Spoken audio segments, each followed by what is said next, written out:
Hare Krishna, everyone.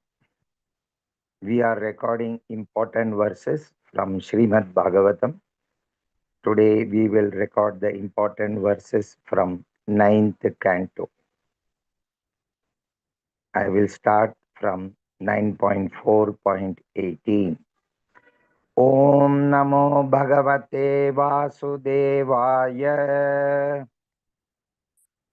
Savai Mana Krishna Padaravindayo वचांसि वैकुण्ठगुणानुवर्णने करौ हरेर्मन्दिरमार्जनादिषु श्रुतिं चकाराच्युतः सत्कदोदये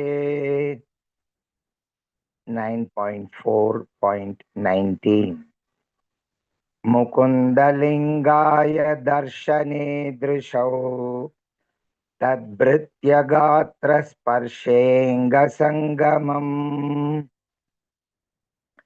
घ्राणं च तत्पादसरोजसौरभे श्रीमत्तुलस्या रसनां तदर्पिते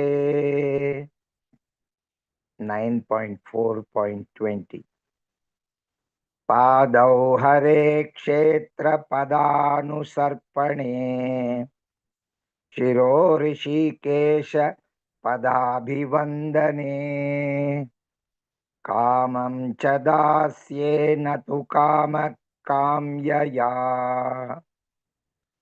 यतोत्तमश्लोकजनाश्रयारतिः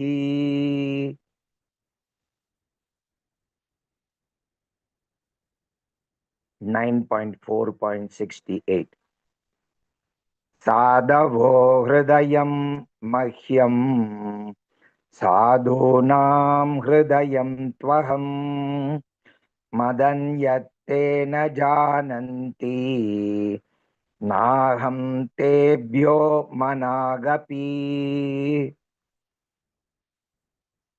9.19.17 मात्रा स्वस्रा दुहित्रा वा